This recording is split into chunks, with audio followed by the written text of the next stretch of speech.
If you're having a baby soon or you ever want to have a baby, here's 3 things you should know about the first few weeks of life. First, after your baby gets over the initial screaming fit because they've just had a traumatic experience of coming out of your body, they're probably going to sleep a lot in the first 24 hours. But don't be fooled. Use this time to rest yourself because the second night can be awful. I'm glad that my nurses actually warned me about night number 2, but at this point they're now realizing that they're no longer in the comfy womb where they used to live and they have this big scary world, so they don't really want to be left alone. They want to be in your arms the whole time, and it makes it very difficult for you to sleep. If you're breastfeeding, they may start cluster feeding or eating very often on night number 2, and this is to help your milk supply come in. 2, it's estimated that about 60% of babies are born jaundiced, so if you hear this term, don't panic. I'm not going to get all into what it is, but just know that they may have to stay in the hospital a little bit longer under a light to help them get rid of it, or you may be sent home and told to follow up with your pediatrician and to put them in indirect sunlight, such as sitting inside in a window where the sun shines through.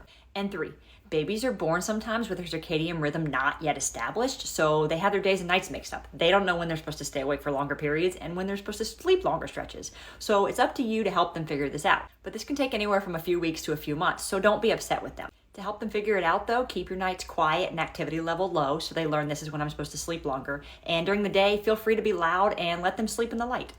If you have kids who don't eat their dinner because they snack leading up to dinner, here's my tip for you. And I'm going to say right off the bat, I know this is not going to work. A lot of people, it is not going to fit their schedule, but it's what we did as a family when we were kids, and it's what I've started doing, and it has helped significantly with getting my toddler to eat more of his dinner and snack less. If you can, make your dinner and have it ready by 4:30 at the latest. And I know that sounds crazy because it's so early, but if your kids are anything like my son, he does nothing but snack up until the point half hour before dinner. So at 5:30, he doesn't want to eat anything. He has just filled up on snacks. So I go ahead and give him his dinner when he would be snacking, and he typically eats it. And then later on in the evening, we will have our snack before we go to bed.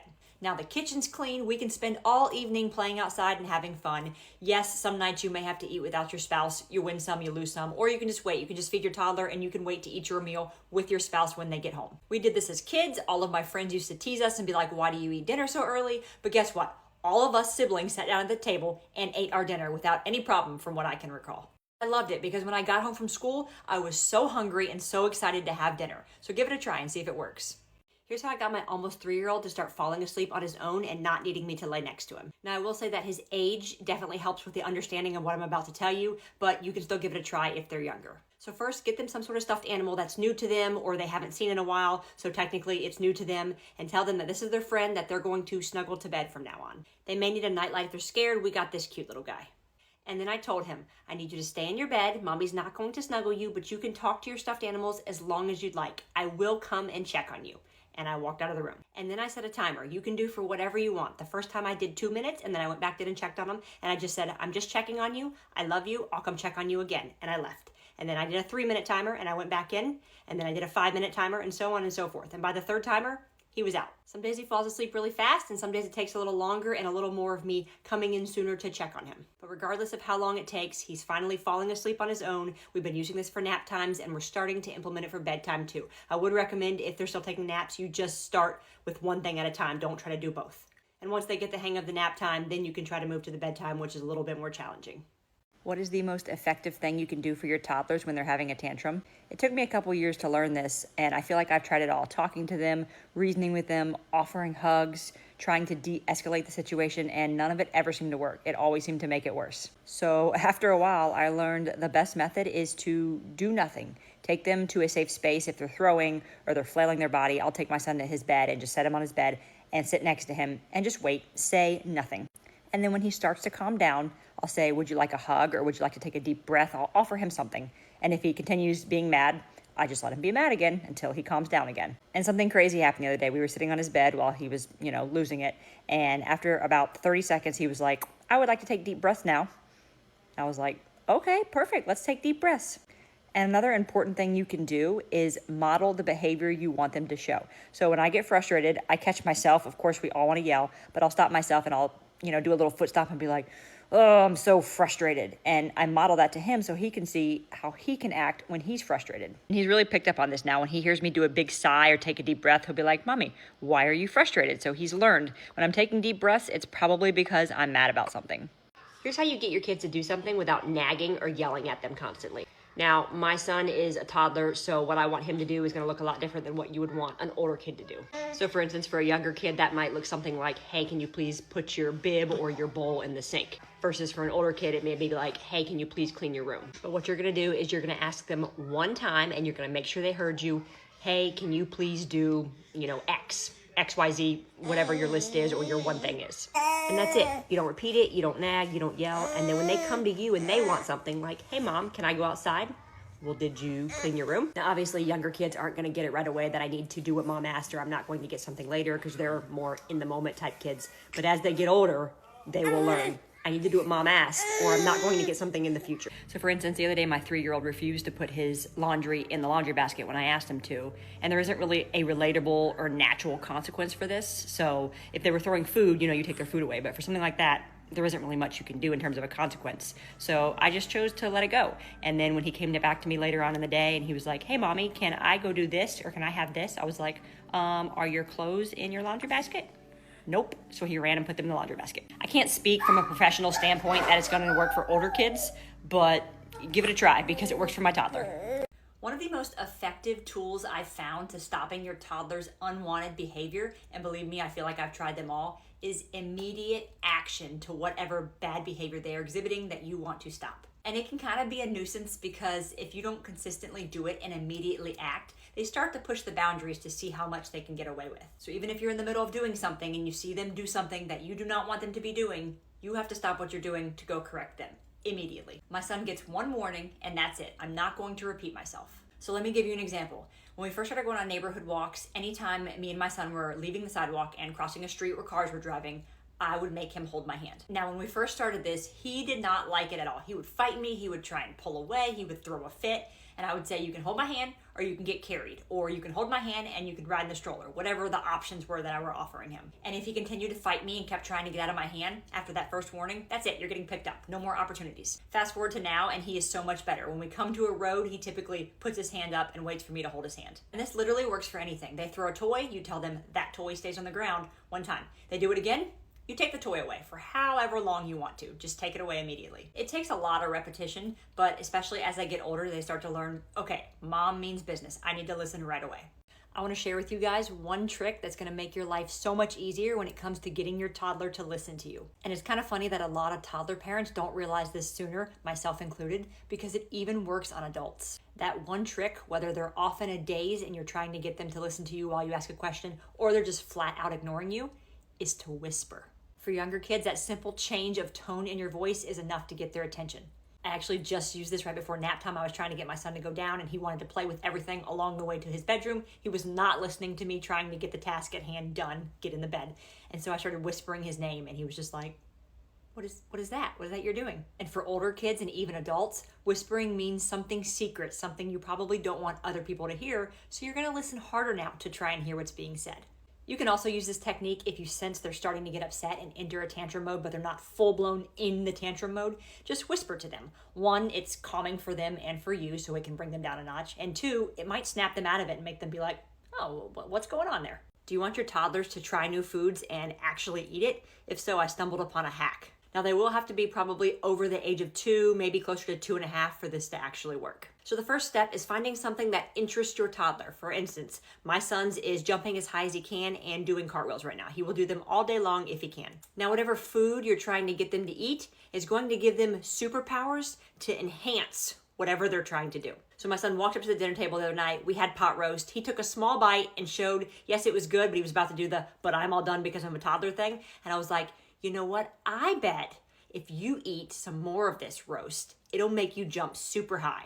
And he immediately was like, yes, that's a great idea. And just started eating the roast and jumping as high as he could between bites and swallowing. And I was like, well, I bet if you eat some of these potatoes, it'll make you do amazing cartwheels. So he ate some potatoes, swallowed them, of course, and then went and was doing cartwheels as fast as he could.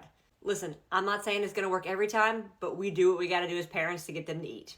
We have entered what I would deem the most mentally exhausting phase of toddlerhood, and that is the whining phase. So here's what I've been doing and seeing success in limiting the amount of times or the things we whine over. So if my son, who is a little over 2, is off whining in the distance, he's not looking at me or anything, he's just in the other room and I hear him whining about something, I ignore it. I don't acknowledge it, because just like with hitting and biting and all that, if you give it attention, they're going to keep doing it because they realize it gets your attention. But if he's standing at my feet or he's engaging with me in some way, making eye contact, I don't just completely ignore him, because that just seems really mean. So first I tell him to take a deep breath, and most of the time this works, he'll do it. And I highly recommend you practice this with your toddler. If they don't know how to take a deep breath, show them how to do it when they're not frustrated. So in the moment when they are frustrated, they can also use that tool to help them calm down. So take a deep breath, and then I'll ask him, what's wrong? And he'll typically mumble something in his whine, like something happened that made him frustrated. And I'll say, okay, then you can say, mommy, help, please. If it's something like he just smacked his head, but he's not hurt, he's just frustrated that he smacked his head, and I ask him what's wrong, and he says, I smacked my head, I'll be like, are you hurt? If he says no, okay, just rub it. All good? Okay, cool. And I've literally seen him put these tools into action recently. And it's not going to happen overnight. It's not something that's going to stop in like a week or two. They're going to keep whining. But slowly, I've seen progress. The other day, he was frustrated about something. He started to whine. And then I heard him take a deep breath and go, Mommy, help. You have to tell them and give them the tools for what they need to do. You can't just say, use your words, stop whining. That means nothing to them. What do they do instead? If you find yourself in constant arguments with your kids, like I recently have with my 3-year-old who has discovered he has the power of arguing, here's what I've started doing. First of all, if it's a non-negotiable, I'm not even going to argue back. I'm just going to take you to do whatever I said we were going to go do. You can kick and scream and fight the whole way there, but we're going to go do it. If it is a negotiable, I am willing to negotiate. I can be reasonable. Pick your battles, right? So if I say this is your last episode of whatever he's watching and he says, no, one more, please. Okay, cool. You can have one more episode. I am willing to give into that. But most importantly, when they're like in the thick of it, like just having a tantrum and just trying to argue with you, just screaming. Like for instance, my son, I just sent him to his room. I was trying to put his sister to sleep. And I was like, go to your room, because he was having a fit while I'm trying to get her to sleep. I will be there in a minute, because normally I sit with him while he's having a tantrum. So he went to his room and then proceeded to scream, I won't go to my room. I won't go to my room. No, I won't. No, I won't. Because normally that would get a rise out of me. And this time around, I was just like, you can't argue. It takes two to argue. And if you're not arguing back, they have nobody to argue with. So I just sat there reminding myself, like, he can't argue with nobody. So just let him keep saying what he's saying. I will address it when I'm done. But I'm not going to engage in battle and start arguing with him, because literally then it just makes both of us exhausted. So if you feel yourself getting heated because your kid is trying to argue with you of any age, just keep reminding yourself, it takes two to argue, it takes two to argue. And that's just what I kept saying to myself over and over again. It takes two to argue, and I am not going to argue back. If your toddler is a food thrower and you are just over it, let me tell you how I got my son to stop throwing food in less than a week. For reference, he's just over 2, and I can tell you I was at my wit's end with the food throwing. As soon as he said he was all done, food went flying across the room before I could even stop him. Or if he didn't like something on his plate, there went the food. I was done with it. So here's what I did to fix it. So I found myself getting really worked up and yelling and scolding him every time he would do it. And then I realized after a while, this is getting me nowhere. He's still doing it. And the reason why he was still doing it was because he was getting so much attention and noise out of me. It didn't matter that it was bad noise that I was yelling. He was just excited because he was getting something out of me. So I started telling him, when you're all done, you say no thank you, and you set it right here and give him a spot, whether it's somewhere else on the table, a separate bowl, somewhere close by that he can set his food off of his plate. And when he would throw his food, I would quietly go pick it up and bring it to the table and say, no thank you, and set it down in that spot that we had designated for him. Whenever he did say no thank you and set it down in the spot we had for him, I would praise him like crazy. And literally in less than a week, it stuck, and there is so much less food throwing. Now he still has the occasion where he'll grab it and he'll look at me like he's testing me and he's about to throw it, and I'll say, what do we do with food we don't want? And typically he'll say, no thank you, and set it down. And then I praise. Hope this helps.